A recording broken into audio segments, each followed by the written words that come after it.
Olá, caro aluno do curso superior de Tecnologia em Marketing Digital.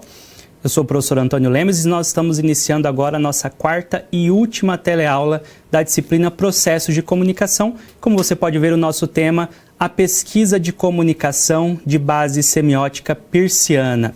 Então, essa teleaula vem para dar continuidade às nossas reflexões iniciadas há algumas semanas. Você deve se lembrar que nós percorremos uma trajetória bastante importante, bastante interessante sobre as teorias da comunicação. Iniciamos no primeiro encontro com reflexões sobre a produção de linguagem em comunicação, pensando nas relações entre esses dois conceitos, linguagem e comunicação. Depois, no segundo encontro, conhecemos algumas das principais teorias da comunicação desenvolvidas no século XX. E no terceiro encontro, discutimos o chamado paradigma midiológico, como as pesquisas em comunicação vieram se desenvolvendo ao longo das últimas décadas, com base nas reflexões, nas revoluções propiciadas pela transformação dos meios, os meios eletrônicos, as tecnologias digitais de informação e comunicação. E nesse encontro de hoje nós vamos pensar um pouquinho sobre uma teoria que também está atrelada à comunicação, que é a teoria semiótica, uma teoria que faz parte desse universo de atuação dos profissionais de marketing, da publicidade, ok? Então, para a gente conhecer um pouco mais sobre esse universo de reflexão associando a semiótica com a área da comunicação, as teorias da comunicação, eu convido você à nossa contextualização da teleaula para que você verifique os principais pontos que serão destacados no encontro de hoje.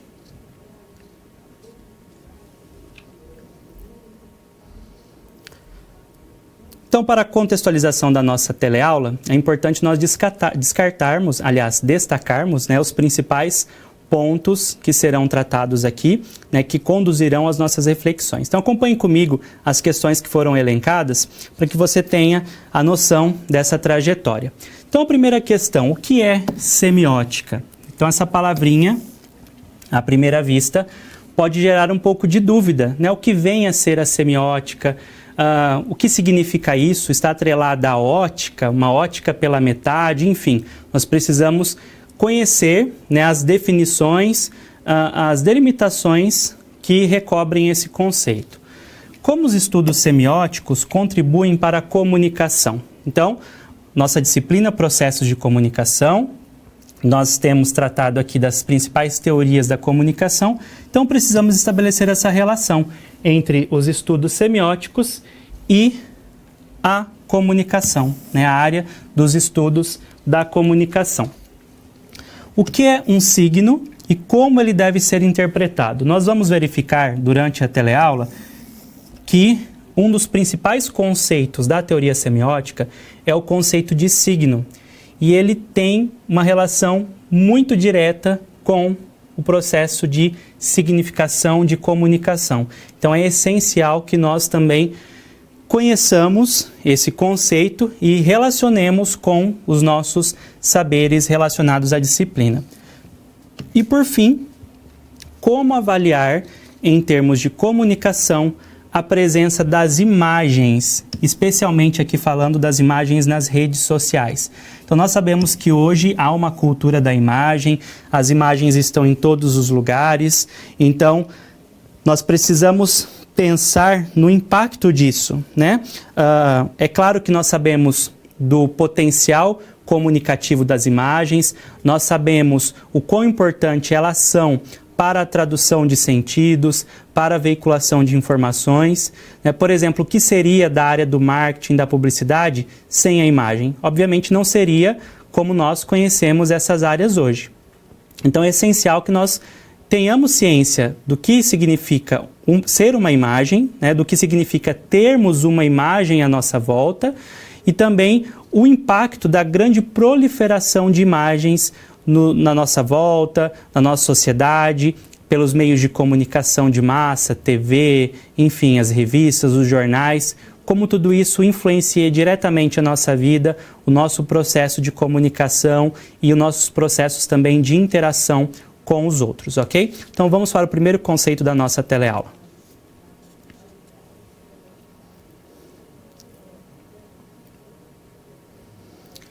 Quando nós pensamos em comunicação, várias teorias são evocadas e uma das teorias que podem ser trazidas para o centro das discussões é a teoria semiótica. Então é importante nós estabelecermos aqui relações entre semiótica e comunicação. Para iniciarmos esse processo, é essencial que nós compreendamos o conceito de semiótica, de onde ele vem, o que significa. Então, semiótica, à primeira vista, pode gerar um pouco de dúvida, né? Ótica, uma ótica pela metade, né? Quem faz esse tipo de reflexão, por exemplo, é a professora Lúcia Santaella, no seu livro O que é Semiótica, uma das maiores estudiosas da semiótica no Brasil. E ela inicia a sua obra justamente com esse tipo de reflexão, né? O que significa semiótica?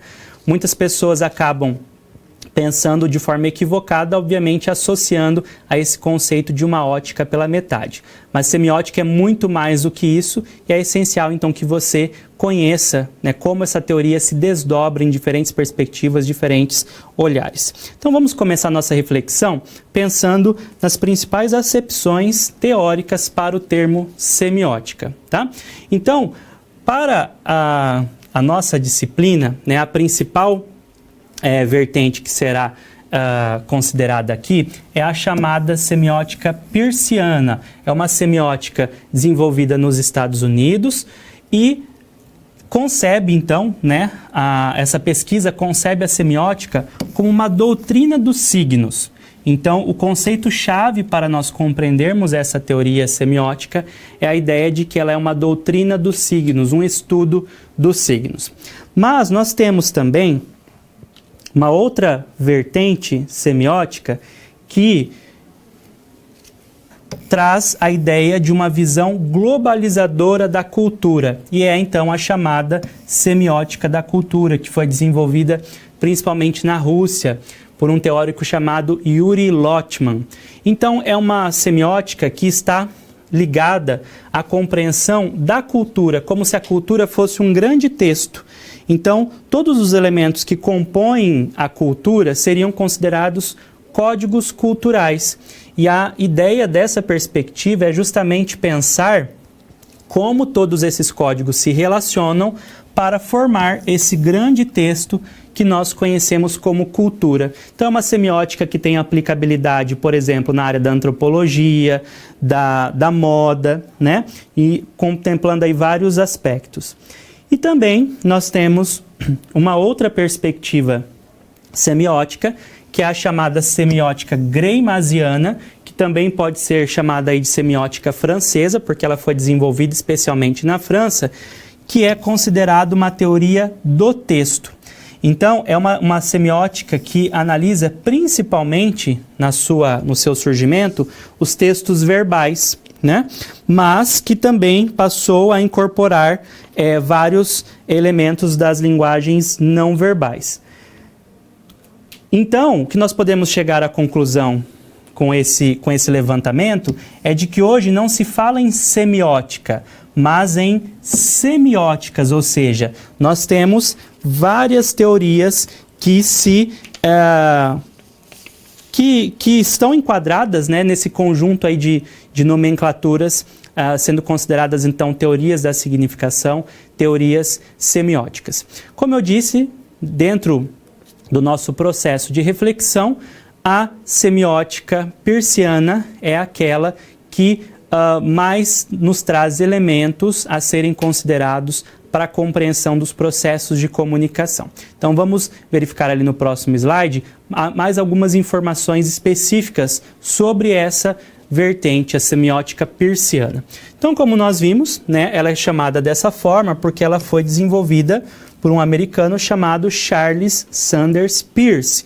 Então, um americano matemático, né, um filósofo. Então, ele tem uma característica de imprimir nos seus estudos semióticos vários aspectos filosóficos bastante ligados à lógica. Inclusive, se nós buscarmos a obra desse semioticista, nós vamos perceber que ele usa o termo semiótica muitas vezes como um sinônimo de lógica, ok? Então, mas basicamente, o que nós devemos saber sobre essa semiótica? Ela é considerada um estudo dos signos. Então, ela é uma teoria geral, de acordo com o próprio autor, ela é uma teoria geral de todas as possíveis espécies de signo, seus modos de significação, de denotação e de informação. O que seria um signo? Um signo seria um elemento de comunicação. Basicamente, pensando de uma forma bastante simples, seria um elemento que significa alguma coisa, um elemento que transmite uma significação. E o próprio nome semiótica vem do grego, que significa signo, vem da palavra grega semeion, que significa signo. Então, nós temos, dentro do resgate da história da semiótica, uma série de pesquisadores, de estudiosos que se debruçaram sobre os estudos da significação, como, por exemplo, o Ferdinand de Saussure, né, um grande linguista, um grande nome dos estudos da linguagem, que também desenvolveu pesquisas na área da significação, pensando numa teoria que ele chamava de semiologia, um estudo da significação. E ele também trouxe reflexões sobre o signo, mas mais sob um viés linguístico, pensando mais na ideia de palavra. Peirce, por sua vez, pensou no signo como qualquer tipo de componente que carregue em si uma significação, qualquer tipo de recurso que carregue em si uma significação que comunica algo, ok? Avançando, agora a gente precisa verificar ali no próximo slide qual seria a importância da semiótica dentro do campo da comunicação, as relações entre semiótica e comunicação.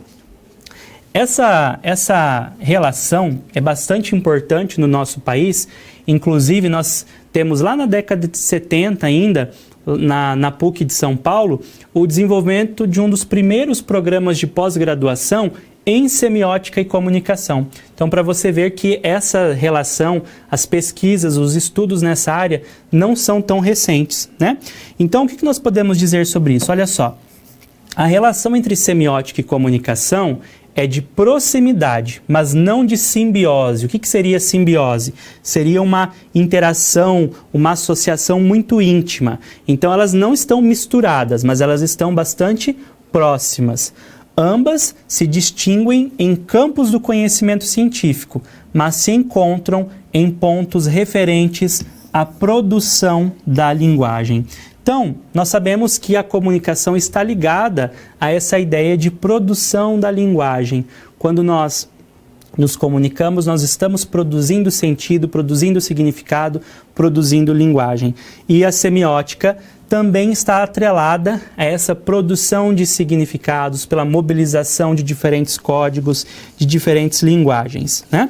Então, a essência dessa semiótica é de que a significação não está apenas nas palavras, mas está em qualquer tipo de código, qualquer tipo de recurso que possa transmitir sentido. Por isso, a relação entre semiótica e comunicação.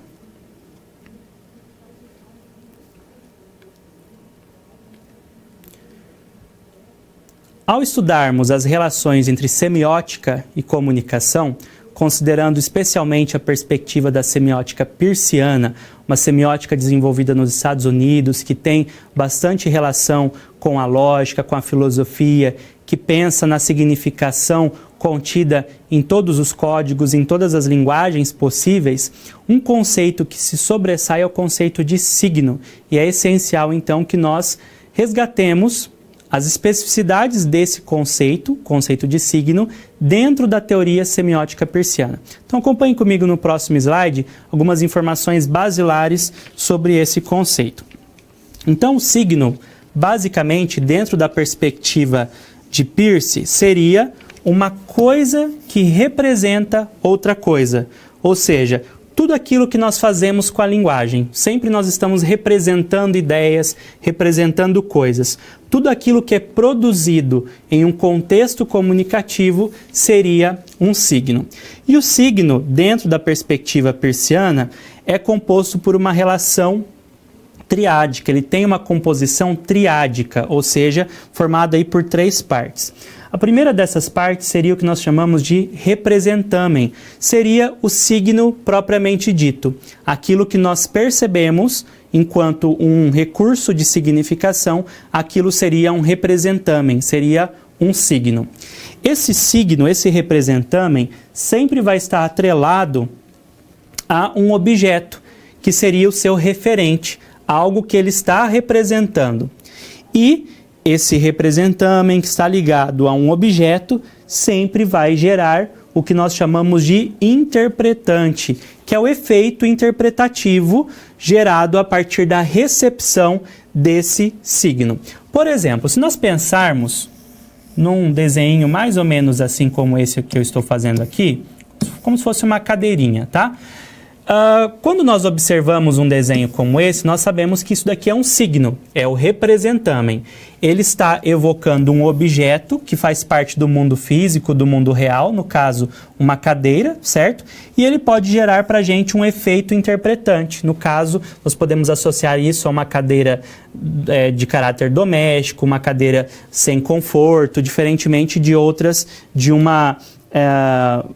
um escritório, por exemplo, né? Então, sempre nós vamos receber um signo, nós vamos recepcionar esse recurso, essa coisa que está representando outra coisa. Então, a noção de representação está na essência do signo e nós vamos, então, associar esse signo, esse representamen, a um objeto, a um referente e, a partir disso, fazer uma interpretação.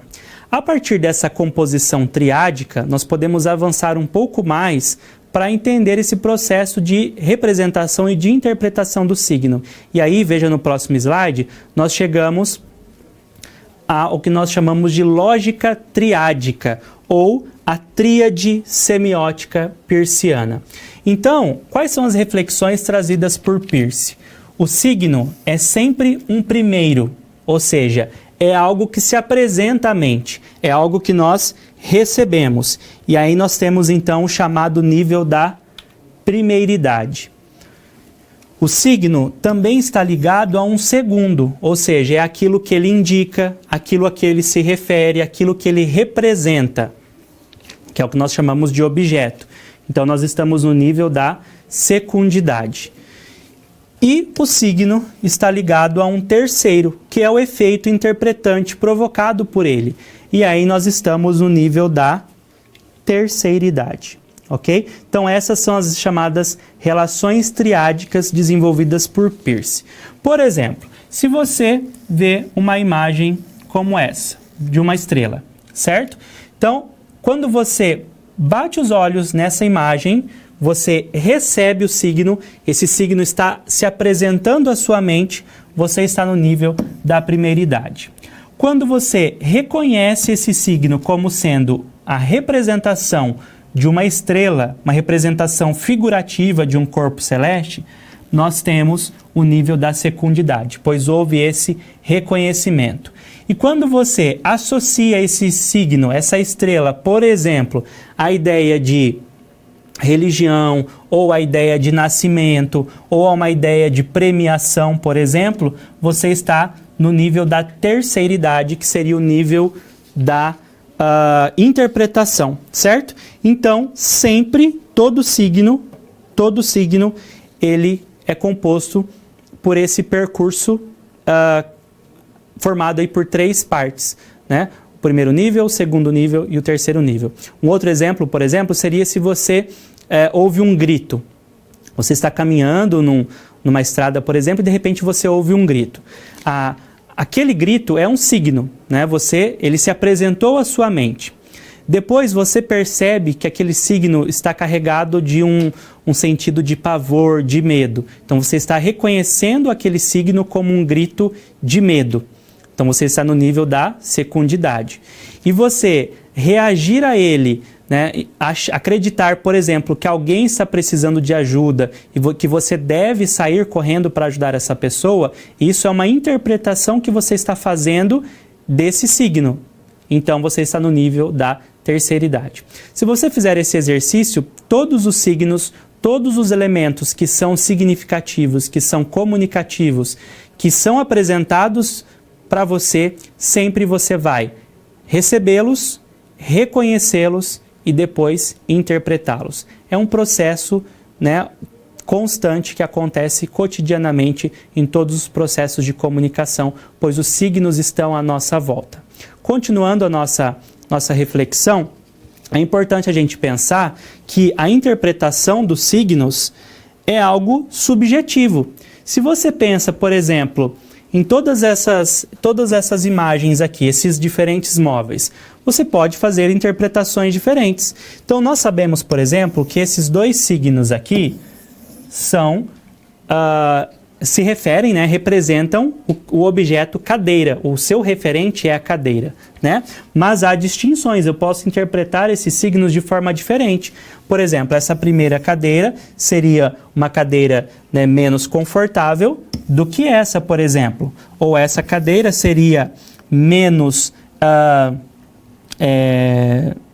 menos luxuosa, né, do que essa, que por sua vez seria mais cara. Da mesma forma, eu posso fazer essa reflexão com base nas outras imagens. Por exemplo, esse sofá talvez seja mais confortável do que esse, e por aí vai, né? Então, nós chegamos à reflexão de que a relação entre signos é algo sutil, que requer paciência para ser interpretada. E além de paciência, nós precisamos também pensar que essa interpretação é carregada aí de uma dose de subjetividade, porque cada um pode interpretar um signo de forma diferente. Por exemplo, o famoso trevo de 4 folhas que nós conhecemos.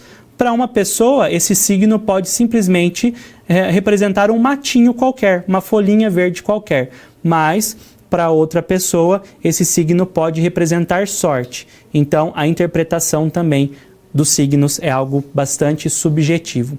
E nós sabemos que o estudo dos signos permite amplas reflexões muito mais aprofundadas, porque existem formas diferentes de signos e nós precisamos conhecê-los para entendermos como a semiótica se comporta como uma teoria da comunicação.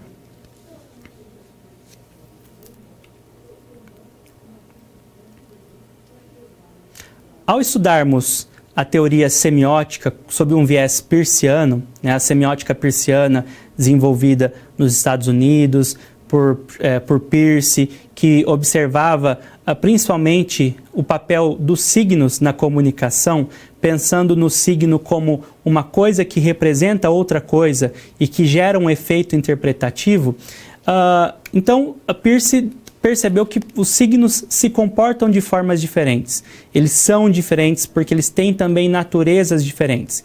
Embora todo signo seja baseado numa relação triádica, né, de apresentação à mente, de reconhecimento e ancoragem a um referente e interpretação, os signos têm naturezas diferentes, surgem de formas diferentes. E aí que nós chegamos à ideia de ícones, índices e símbolos, que são tipos diferentes de signos e que devem ser estudados também para que a gente conheça como a comunicação pode se dar de formas diferentes. Então vamos começar pelo primeiro desses 3 tipos de signo, falando um pouquinho sobre o ícone.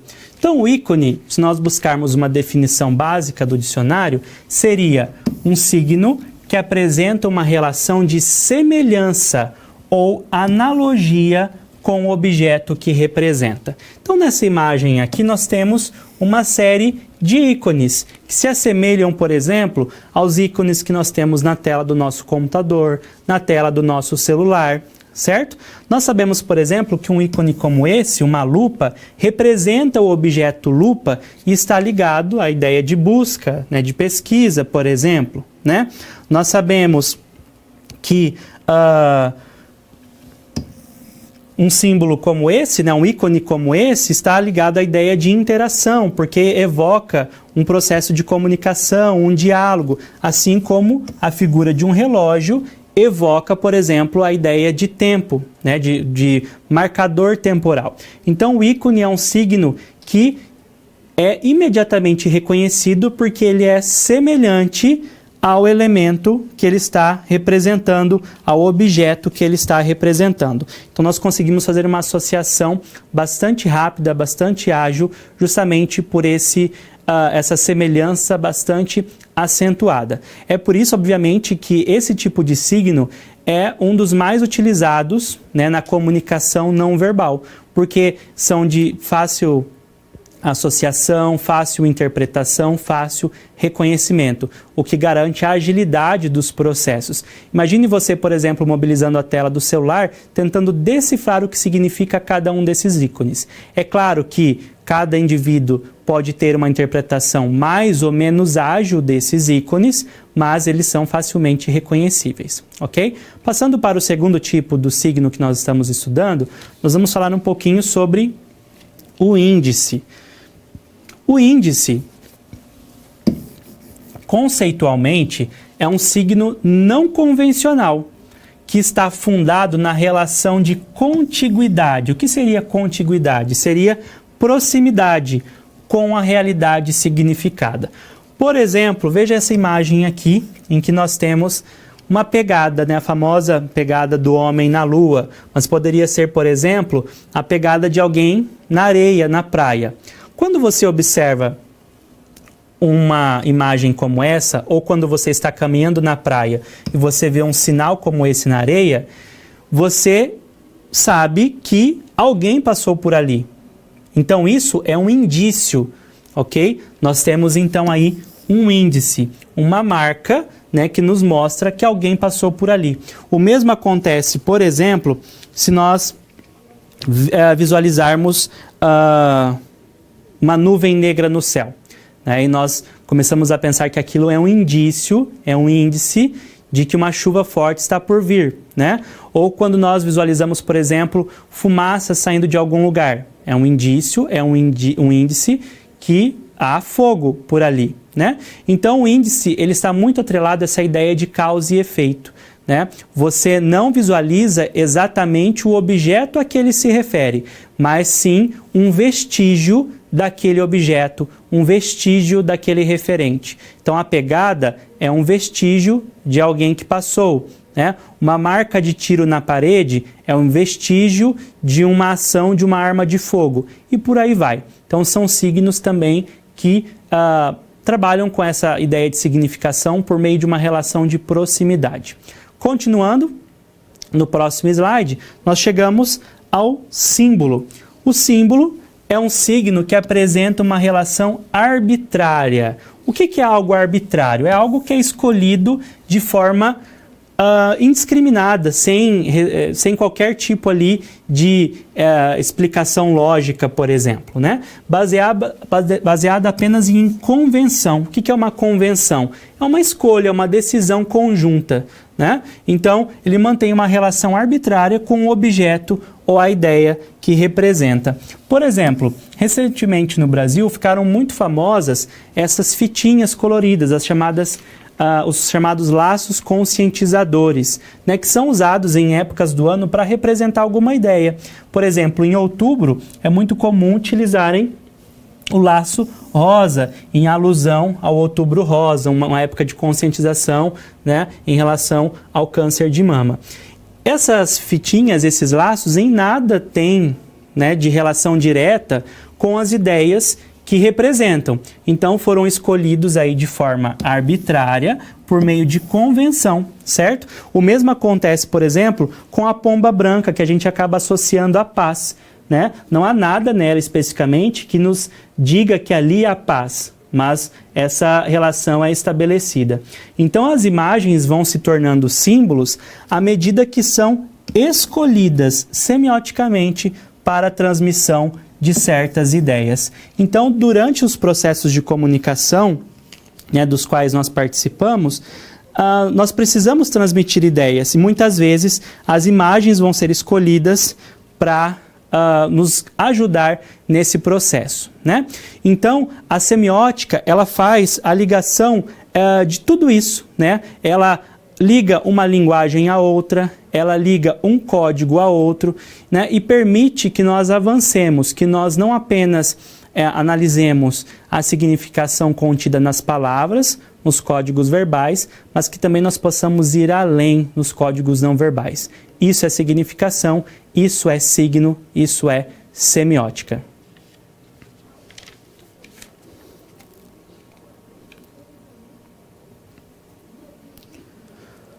Bom, nós chegamos agora a um momento de interação da nossa teleaula, em que você tem a oportunidade de participar, de interagir conosco, né? Como deixado o recado na teleaula anterior, seria interessante que você tivesse no seu celular baixado o aplicativo Kahoot. Veja ali no próximo slide. Nós faremos agora um momento de interação. Então, no seu smartphone, no seu celular, caso você não esteja com o seu celular ou não tenha, né, acompanhe a atividade com o colega, você vai acessar o aplicativo Kahoot e vai seguir as minhas instruções. Nós vamos refletir sobre aspectos tratados na teleaula anterior e também nessa teleaula, mas o nosso ponto de partida para nossas reflexões é como se comunicar bem por imagens, né? Então é importante que a gente pense sempre sobre isso, né? Como nos comunicarmos bem por meio de imagens. Então, eu vou colocar na tela o código para que você possa acessar o aplicativo, né? O nosso jogo. Esse código vai ficar um tempinho aí para que você possa fazer o acesso e daqui a pouquinho, daqui a um minutinho mais ou menos, a gente inicia a nossa atividade. Até já! Pessoal, então nós vamos dar início ao nosso jogo pelo Kahoot. Lembrando que você vai visualizar questões na tela e no seu celular vão aparecer ali cores correspondentes às alternativas mostradas na tela. Então você lê a questão, seleciona a alternativa ali na tela do seu celular e participa com o envio da sua resposta, ok? Então vamos lá para a primeira questão para a gente dar início ao nosso jogo. Então, nosso tema, processos de comunicação com foco na semiótica, retomando alguns conceitos também da semana passada. McLuhan falava sobre a existência de uma aldeia global, ao considerar o quê? A interdependência eletrônica, a subjetividade eletrônica, a ruptura eletrônica ou a movimentação eletrônica.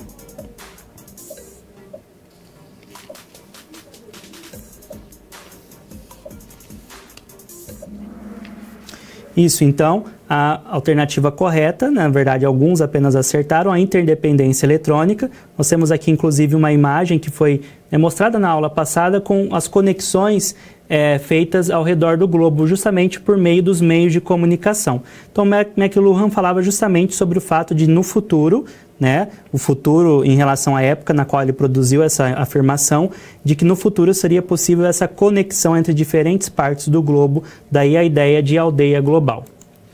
Nossa próxima questão. Os meios transformam o homem à medida que criam o quê?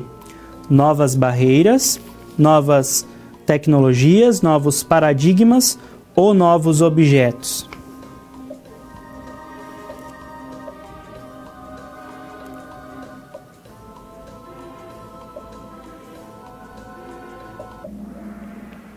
Então, a resposta correta, na verdade, ali são novos paradigmas. Lembrando que os meios são todos aqueles recursos que permitem ao homem realizar atividades sem os quais, que sem eles, né, eles não seriam realizadas.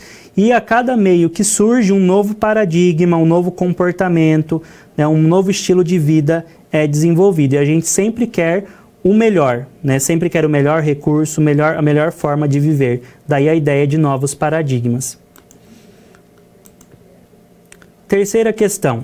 O meio é a mensagem. É um aforismo, ou seja, uma frase de qual teórico da comunicação? Nós temos aí Laswell, Lazarsfeld, McLuhan ou Benjamin.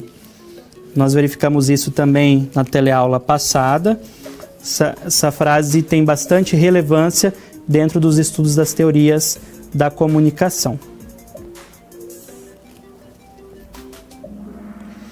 A maioria acertou, então, McLuhan, né, um teórico canadense. Essa frase ficou bastante conhecida, inclusive pelo fato de que no título da obra em que ela aparece de forma principal, nós temos lá a informação de que o meio é a massagem e não a mensagem. Então, indícios dão conta de que ele teria deixado esse erro passar justamente pelo seu caráter provocador, né? Então, é uma frase que não pode deixar de ser estudada quando nós pensamos em teorias da comunicação. Nossa próxima questão. É comum não se falar de semiótica, mas de semióticas.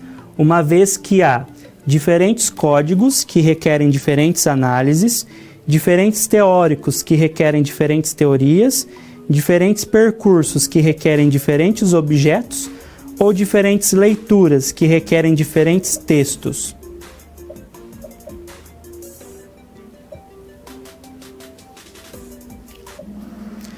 Aí as respostas ficaram difusas, né? Mas a resposta correta é o fato de que existem diferentes códigos, diferentes elementos de significação que requerem diferentes análises. Então, cada teoria semiótica vai se ocupar de um tipo de análise, do texto verbal, da cultura ou dos signos de uma forma geral, como nós vimos.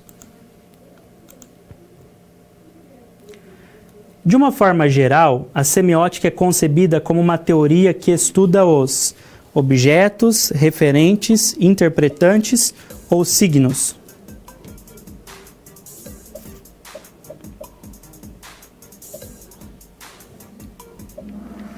Essa ficou fácil, né? Nós verificamos isso na teleaula de hoje. A semiótica estuda os signos. Os signos se referem a objetos, né, que são os seus referentes, geram interpretações, mas nós estudamos os signos.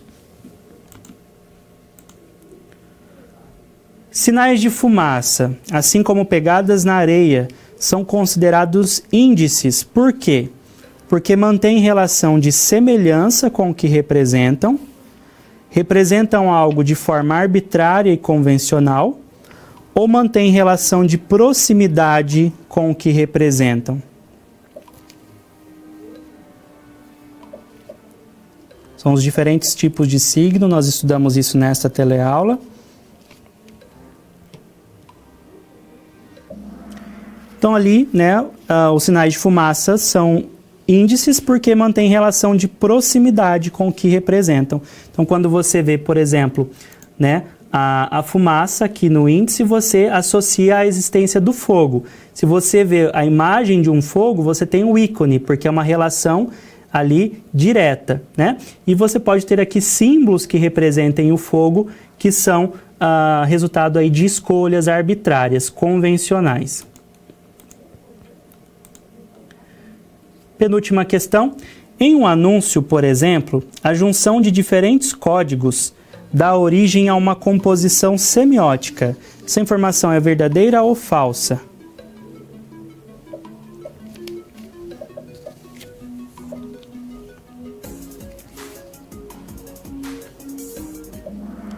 Essa informação é verdadeira, né? Se você tem a junção de diferentes linguagens, pensando que os diferentes códigos verbais ou não verbais são signos, né? E os signos estão dentro do interesse da semiótica, você tem sim uma composição semiótica. E por fim, a nossa última questão.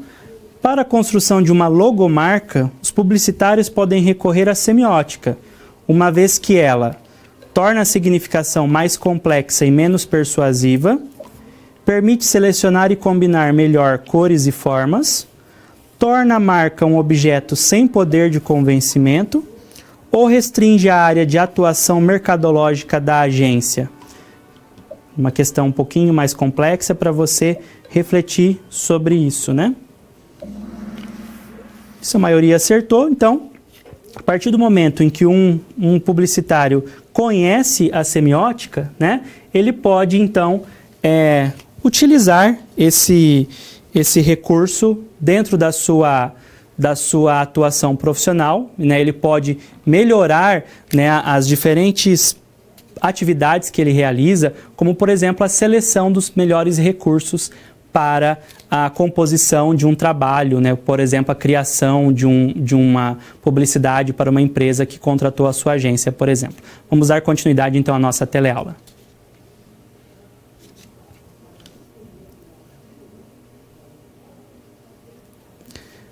Dentro dos estudos das teorias da comunicação, nós precisamos pensar nas relações que são estabelecidas entre as pessoas e os meios.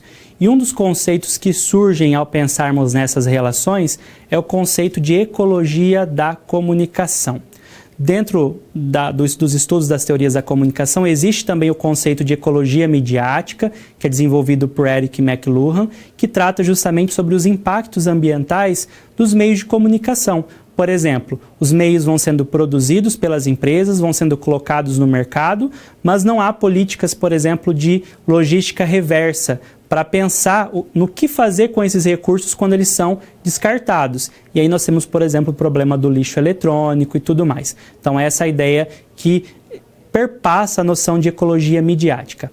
A ecologia da comunicação, então, está ligada, esse conceito está ligado, né, justamente a essas reflexões sobre as interações entre os homens, né, as pessoas e os meios de comunicação, como isso se dá nos ambientes em que eles circulam, né? Então veja comigo ali no próximo slide uma reflexão primeira sobre isso, né?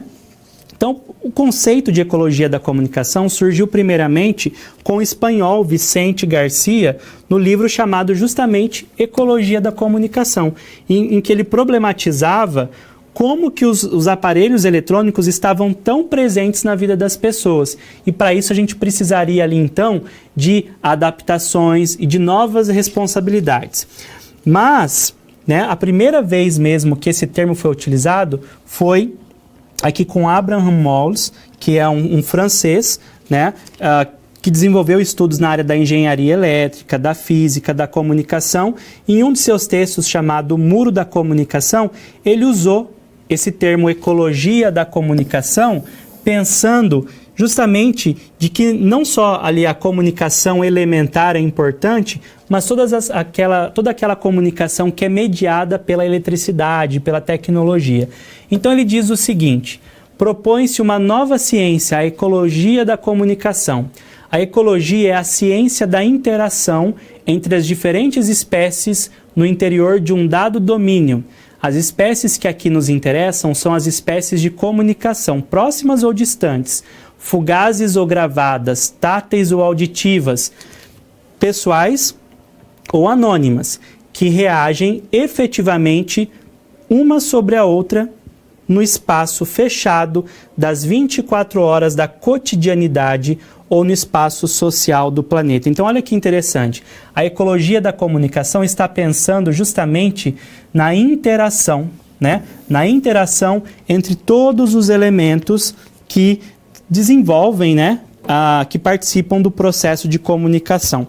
No Brasil, o principal nome das pesquisas ligadas à ecologia da comunicação é Norval Baitello Júnior, da PUC de São Paulo, um pesquisador, então, que retoma esses conceitos e expande algumas reflexões.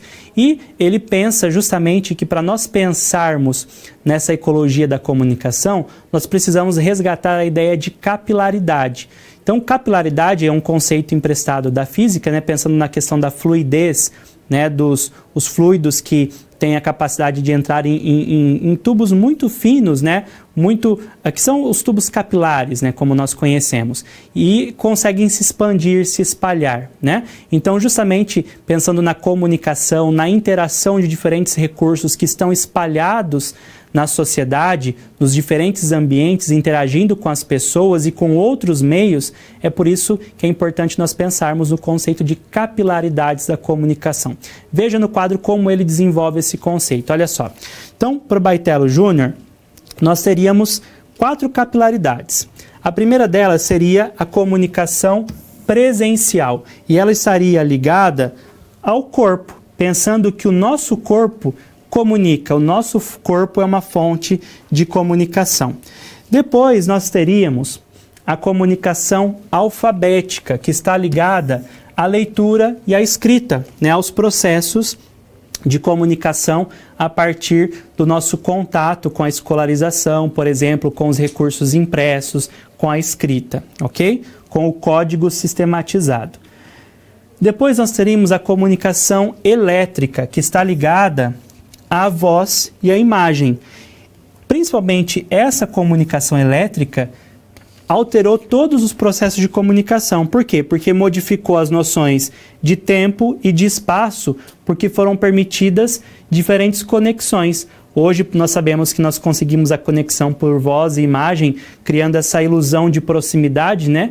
Contando aí com o contato com pessoas do mundo todo. E um dos principais conceitos que ele traz é a chamada comunicação eólica. De onde vem a palavra eólica? Eólica é um adjetivo que está ligado à ideia de vento, né? Por exemplo, energia eólica, energia produzida pelo vento. Então ele traz o conceito que ele chama de ventos da mídia. Então os ventos da mídia seriam, né, toda a propagação das ondas eletromagnéticas que circulam aí constantemente, né, por todos os lugares e não são desligados, né? Então é como se essa comunicação eólica eliminasse, né, o botão desligar. Até a ideia de comunicação elétrica, nós temos lá o famoso botão desligar, mas a comunicação eólica ela se propaga sem que haja essa necessidade de ligar e desligar, né? E, continuando ali no próximo slide, esses estudos do Norval Baitello Jr. são baseados no Harry Pross, um alemão, né, que fez algumas investigações pensando que a comunicação humana se classificaria em algumas categorias. E aí ele chama, né, de mídias primária, secundária e terciária. Então, o que seria isso? A mídia primária, ou a comunicação primária, é aquela que se desenvolve num suporte básico. O nosso corpo é uma mídia primária. O nosso corpo comunica, né, os nossos gestos, os odores, os movimentos, os sons. Tudo começa e finaliza no nosso corpo, né? A mídia secundária, por sua vez, seriam os suportes físicos. É aquilo que foi pensado para sair do corpo e poder ser acessado em um outro momento, e inclusive por um outro corpo, por uma outra pessoa. Por exemplo, o papel. O papel, a escrita, né? A imagem permitiu esse registro de uma informação, de uma comunicação que parte de um corpo, é registrado e é acessado por um outro corpo, ou por esse mesmo corpo, mas em um outro momento, certo? E a mídia terciária corresponde aos suportes elétricos, eletrônicos, digitais, e aí um grande exemplo seria o celular.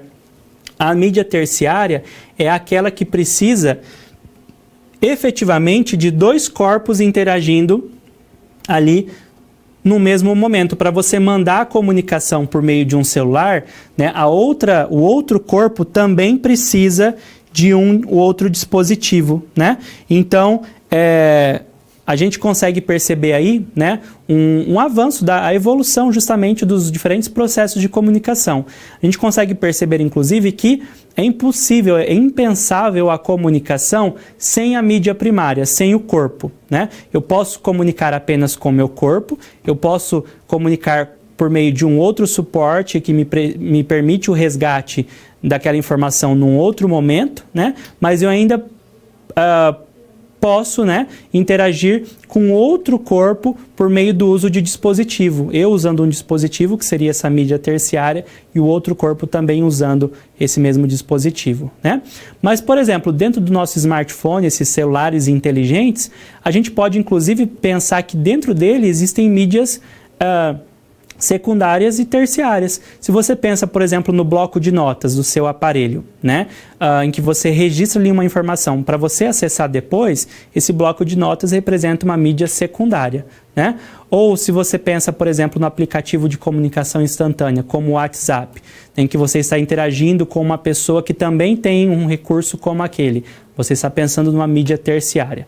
Então, essas mídias se interagem, né, se sobrepõem em alguns momentos, mas é para a gente pensar que a comunicação se desenvolve em etapas. E hoje nós atingimos um nível tão alto de interação entre diferentes recursos que a comunicação, né, dá origem a isso que nós chamamos de ecologia da comunicação, com pessoas, sujeitos e recursos interagindo constantemente.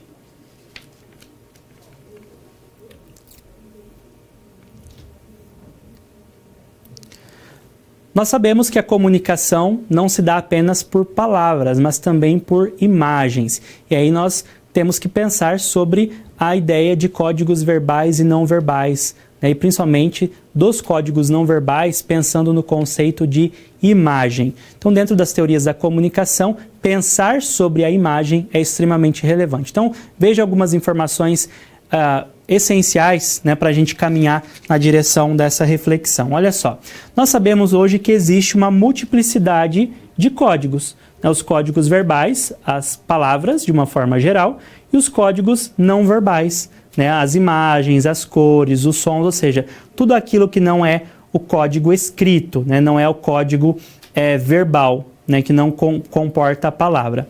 A associação de códigos verbais e códigos não verbais dá origem ao que nós chamamos hoje de multimodalidade, ou seja, nós temos diferentes manifestações de linguagem, diferentes códigos dentro de um mesmo texto. Então, por exemplo, se você pega uma propaganda, pode ser uma propaganda impressa mesmo na revista, né? Você tem ali uma composição semiótica, você tem ali diferentes códigos interagindo para a transmissão de uma mensagem. Se você pensa num comercial de TV, você tem ainda mais códigos, né? Além da imagem e da palavra, você tem o som, o movimento, a luz, enfim. Então, hoje nós temos os chamados textos multimodais, que também podem ser chamados de textos sincréticos, onde há essa mistura de códigos, essa mistura de linguagens. Continuando a nossa reflexão, olha só ali uma contraposição que nós estabelecemos entre os conceitos de palavra e imagem. Se nós evocarmos aqui um texto bíblico bastante conhecido, nós vamos pensar que no princípio era o verbo representando aqui a palavra. E a pesquisadora Martine Joly, uma estudiosa da imagem, diz que no começo havia a imagem. Então sempre há essa reflexão sobre o que é mais importante, a palavra ou a imagem. O fato é que como aponta a Martine Joly, para onde quer que nos voltemos, a imagem. Nós sabemos que a imagem está por todos os lados, né? Ela está em todos os lugares. E o que seria mais importante, mais relevante, mais eficaz? Seria melhor, mais relevante, a comunicação por imagem ou a comunicação por palavras? Dentro dos estudos do marketing, da publicidade, é essencial nós pensarmos sobre isso, né? O que é mais persuasivo, o que é mais poderoso, palavra ou imagem? Veja só essa reflexão que é trazida aí no próximo slide, a partir de Umberto Eco, né? Um grande nome também dos estudos teóricos, né? Que diz o seguinte: uma vez que o signo icônico possui muitas propriedades do objeto denotado, no que difere do signo linguístico, que é convencional, a comunicação por imagens resulta mais eficaz e imediata do que a verbal, porque permite ao receptor uma imediata referência ao referente ignorado. Então vamos tentar traduzir isso daqui, olha só. O que é o signo icônico? É a imagem. E o signo linguístico? É a palavra, né? Então o signo icônico, ele traz muitos elementos que nos dizem diretamente o objeto que ele está representando, diferentemente do signo linguístico, que não traz tantas essas marcas. Se a gente pensar, por exemplo, na imagem de uma cadeira, né? Você observa a imagem da cadeira, você já associa imediatamente ao seu referente, o objeto cadeira. Se você vê, por exemplo, a palavra cadeira, claro que depois que você conhece aquele idioma, você associa diretamente, mas não tem nada na palavra cadeira que remeta diretamente ao objeto cadeira. Então, a comunicação por imagens é mais ágil, ela transmite o significado com mais agilidade. Daí a ideia de se pensar que talvez na publicidade a comunicação por imagens seja mais persuasiva. E continuando ali para a gente fechar esse tópico da nossa reflexão, nós chegamos à conclusão então que a imagem é um conceito multifacetado. Essa imagem pode ter aí uma acepção mais concreta, que seria uma representação visual, quando nós pensamos, por exemplo, na fotografia, na pintura, ou pode ter uma conotação mais abstrata, né? Uma representação conceitual, quando a gente pensa, por exemplo, na nossa imagem pessoal, né? O fato é que toda imagem é uma manifestação textual, revestida por significação, e que demanda a mobilização dos sentidos, seja para a sua produção, seja para a sua interpretação. Consequentemente, a imagem tem grande aplicabilidade na área da publicidade, porque ela é essencialmente um recurso muito importante de persuasão, de convencimento.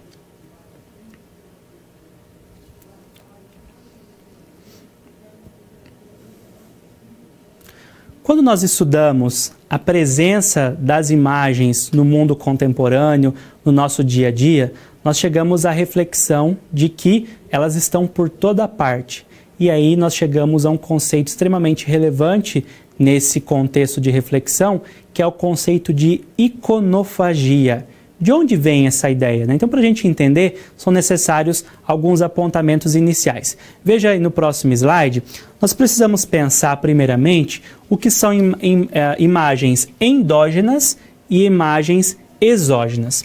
As imagens endógenas são imagens interiores, que são criadas e mantidas no corpo. Nós sabemos que o corpo, dentro dos estudos da comunicação, é percebido como uma mídia primária. Toda a comunicação parte do corpo, de alguma forma, né? Então, as nossas imagens que são criadas por nós, né? Que são as traduções de nós mesmos para o mundo, o modo como a gente se apresenta para o mundo, essas seriam as imagens endógenas. Já as imagens exógenas são imagens exteriores, que são criadas para circular em suportes, ou seja, essas imagens não ficarão presas ao nosso corpo, elas serão veiculadas por meio de suportes, né?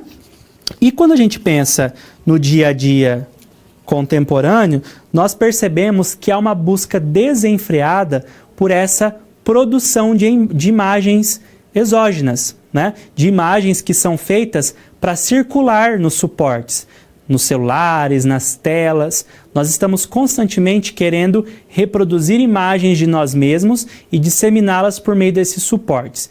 E Norval Baitello Jr., né, um pesquisador dos estudos da comunicação no Brasil, ele diz que hoje nós temos o que é chamado de zumbis contemporâneos, né? Essas pessoas que ficam só buscando produção de imagens, né, e observação de imagens sem qualquer tipo de reflexão crítica sobre isso. Então, essa busca desenfreada pelas imagens, segundo ele, causa, veja só no próximo slide, o que nós chamamos de hipertrofia da comunicação por imagens. Então, essa proliferação, essa grande quantidade de imagens geradas a partir de outras imagens, o que são imagens geradas a partir de outras imagens? Por exemplo, você tira uma fotografia, né? E você coloca algum filtro, né? Se você usa bastante celular, você sabe o que é um filtro, né? Uma mudança de tonalidade, de coloração da sua fotografia. Então, aquela imagem com um filtro é uma imagem gerada a partir de uma imagem, né? Não é mais a imagem original. Então, essa proliferação de imagens gera aí, né, um aumento, né, aliás, não traz um aumento de visibilidade das imagens. Embora cada vez mais nós tenhamos imagens, não ocorre esse aumento de visibilidade. Por quê? Porque as pessoas não estão sequer vendo o que está sendo produzido, né? Então há um constante desespero para produzir mais e mais imagens. Por quê? Porque não há tempo para ver tudo. E mesmo que não haja esse tempo para ver tudo, as pessoas só querem produzir mais e mais. Então, Baitello Jr. diz que tudo isso gera transitoriedade. Tudo é muito transitório, muito efêmero, não dura muito. E, consequentemente, é gerado um vazio. E é justamente, né, para preencher esse vazio que as pessoas mantêm esse desespero para produzir mais imagens. Então, essas imagens exógenas, né, que são essas imagens que são produzidas para circular nos suportes fora do corpo, elas sufocam as imagens endógenas, ou seja, aquilo que nós realmente somos, né, aquilo que as pessoas realmente são, em essência, acaba sendo ofuscado por aquilo que elas mostram para o outro, né? É por isso que há muitas reflexões, por exemplo, dizendo que as pessoas não são, nas redes sociais, por exemplo, aquilo que elas de fato são na vida real, né? Porque as suas imagens interiores são sufocadas por suas imagens exteriores. É a partir de toda essa reflexão que Baitello Jr. então desenvolve o conceito de iconofagia, que é tratado no próximo slide para você. Olha só, nós temos lá a ideia de que a iconofagia está atrelada a um assédio imagético contemporâneo. Ou seja, as imagens estão nos assediando o tempo todo, estão nos perseguindo o tempo todo. E nesse contexto, o que acontece com o indivíduo? ele não contempla as imagens, ele não decifra as imagens, ou seja, ele não busca a significação dessas imagens e ele não se apropria, ele não consegue, ele não tem tempo para se apropriar dessas imagens, dos sentidos que elas evocam, né? É como se nós víssemos, como mostra essa imagem aqui, as imagens estão diante de nós, mas o que nós estamos vendo? Nada. Nós não estamos enxergando nada, né? Então, nesse contexto, o indivíduo é devorado pelas imagens, ele é sufocado pelas imagens. Então, Baitello Júnior diz que ou nós devoramos as imagens, né? E como nós não damos conta disso, as imagens nos devoram, certo? Então, o conceito de iconofagia é extremamente provocador, é extremamente instigante, porque ele nos leva a uma reflexão que coloca, né, as nossas ações cotidianas muitas vezes como maléficas, né? O fato de nós, os sujeitos, os indivíduos de uma forma geral, buscarmos constantemente essa representação exacerbada por meio de reprodução de autoimagens ou de imagens do outro, isso faz com que a comunicação muitas vezes se torne supérflua, se torne superficial, sem muita profundidade. Então é preciso um olhar crítico, um olhar apurado, para que um elemento tão importante em termos de comunicação como a imagem não migre de um status muito relevante como algo persuasivo, argumentativo, benéfico, para algo que não tem relevância nenhuma. Senão nós corremos o risco, por exemplo, de chegarmos a uma situação em que, na publicidade, por exemplo, em que a imagem é tão importante, ela deixa de ser importante. Então o publicitário vai pensar em imagens para colocar num anúncio e depois aquilo não vai ter efeito nenhum. Iconofagia deve ser pensado, então, com muita cautela nos tempos contemporâneos.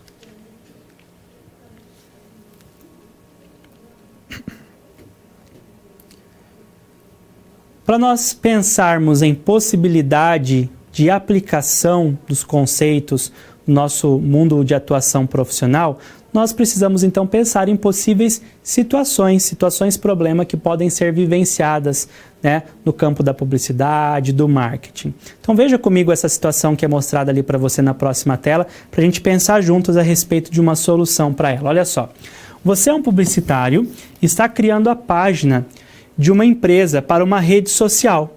Neste momento, você está selecionando a imagem de capa dessa página, mas tem dúvidas sobre como proceder. Então, nós sabemos que nas redes sociais, como por exemplo o Facebook, você tem a possibilidade de colocar ali uma imagem de perfil e também aquilo que é chamado de imagem de capa, uma imagem maior que representa ali algum dos seus valores, das suas ideias, né?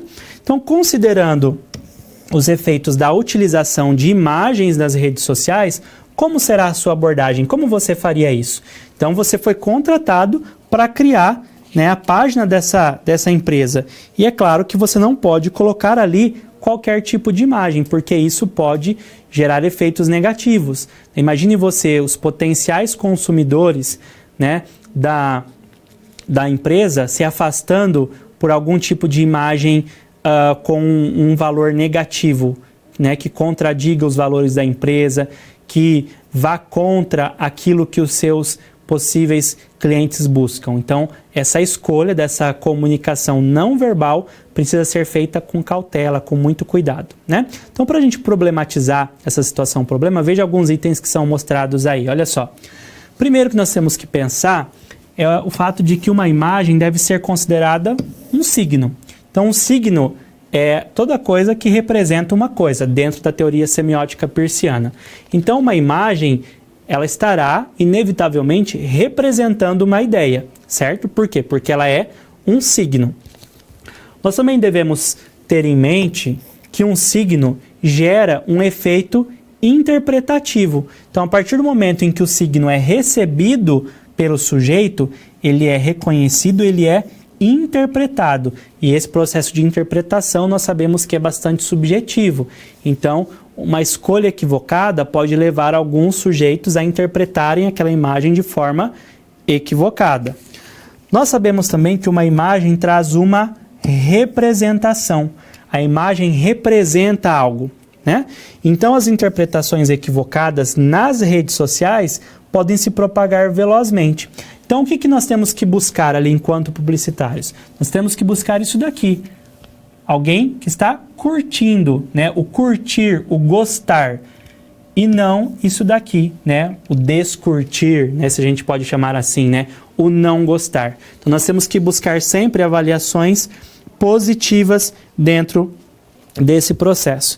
Então, considerando toda essa problematização, quais seriam, né, as formas de solução dessa situação-problema?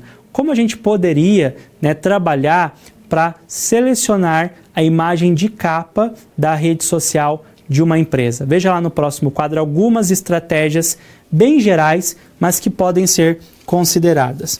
Então, nós podemos, primeiramente, captar a essência da marca da empresa, né? O que ela busca, né? Quais são os seus valores, né? Qual é a missão dessa empresa, como ela se posiciona no mercado, quais são os seus objetivos, né? Nós precisamos captar essa essência, ou seja, o que a marca de fato é, o que ela representa, o que essa empresa busca ser. Nós também podemos produzir uma imagem original. Em vez de buscar imagens prontas, né?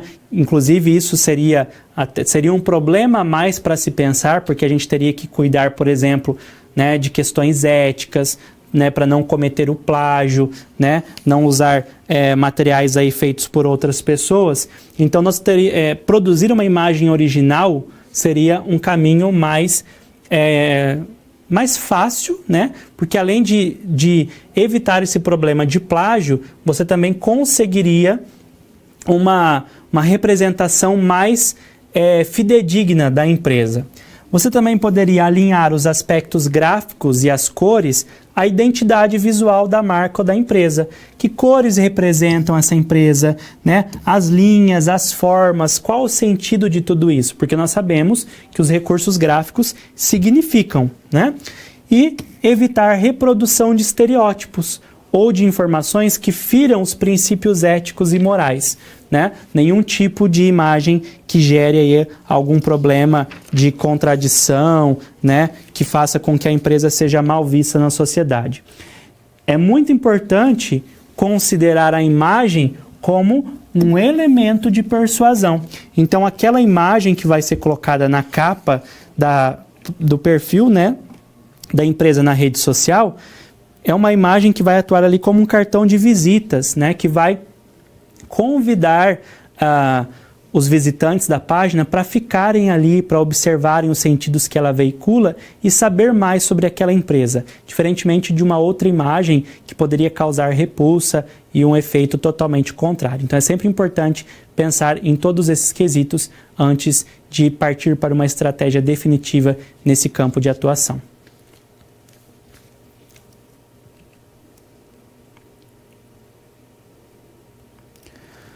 No âmbito de reflexão sobre as imagens, também existem uma série de possibilidades, né, a serem tratadas. Nessa atividade nós vamos retomar um exercício que foi deixado para você num dos materiais complementares da nossa disciplina no seu ambiente virtual, para essa teleaula. Então, um exercício que foi retirado de um teste do ENAD, né, voltado especificamente para a área de marketing digital, que trabalha com essa questão de marketing, de imagem, de interação com o consumidor, de persuasão. Então veja comigo no próximo slide o que diz esse exercício, né? Então aqui nós temos uma imagem que mostra aqui o interior de uma loja de cosméticos, né? Com o cliente interagindo com uma tela em que nós podemos perceber ali o rosto de uma pessoa. Então veja só o que diz o exercício. A nova gestora de uma loja de cosméticos no mercado há 34 anos tem como prioridade o marketing. Em suas pesquisas, ela encontrou um software de simulação de maquiagem, como ilustrado na imagem, que pretende utilizar na loja. Então, olha só, essa gestora, né, bastante inteligente, ela verificou que há uma possibilidade de usar as tecnologias digitais para atrair os seus clientes. Então, esse software simula, né, a maquiagem e a pessoa então pode colocar ali a sua foto e simular o uso de maquiagem, de produtos da própria empresa, para ver como ela vai ficar, né? Se ela aprova a imagem, então ela vai, obviamente, comprar aquele produto, adquirir aquele produto, né? A partir dessa situação, veja quais são as afirmações que são colocadas ali para você analisar nesse exercício. Veja ali no próximo slide, olha só.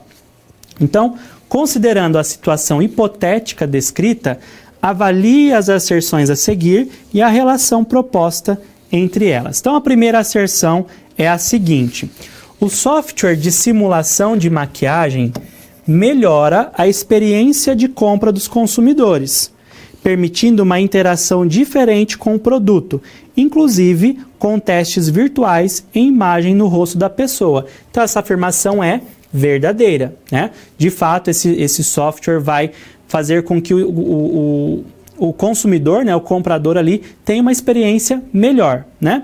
E a segunda afirmação: para o desenvolvimento do marketing experiencial, que é esse marketing que trabalha com experiências, né, para os consumidores, é necessário explorar os sentidos do consumidor no ambiente de loja. Sim, justamente porque é trabalhando com os sentidos que você vai provocar experiências. Então, essa afirmação também é verdadeira, né? Para responder essa questão, nós temos que primeiramente verificar se as afirmações são verdadeiras. Então, nós só podemos ficar aqui entre as alternativas A e B, que dizem que as asserções 1 e 2 são proposições verdadeiras, mas nós precisamos perceber se esse recurso aqui, esse conectivo, estabelece de fato uma relação de justificativa ou de causa entre essas afirmações. E nós percebemos que isso não ocorre, né? Então, aqui na primeira afirmação, nós temos uma afirmação principal de que o software de simulação melhora a experiência dos consumidores, e nós já temos a justificativa, porque ele permite uma interação diferente, né? Quando aqui na afirmação 2, nós só temos uma afirmação que, embora verdadeira, não justifica, não é uma explicação para o que foi mostrado na alternativa anterior. Então, a resposta correta para esse exercício, né, é a alternativa B, que diz que as asserções 1 e 2 são proposições verdadeiras, mas a 2 não é uma justificativa correta da primeira, né? Então, aqui fica uma reflexão para a gente. Mobilizar a imagem do consumidor traz benefícios ao marketing? Sim, nós podemos afirmar que sim. Como nós vimos nessa situação hipotética, né, a diretora de marketing da empresa de cosméticos utilizou esse software, né, em que o consumidor pode colocar ali a sua imagem para testar como ele ficaria utilizando os produtos. Então, nós temos aí a possibilidade, sim, de verificar que a imagem do próprio consumidor é também um recurso persuasivo.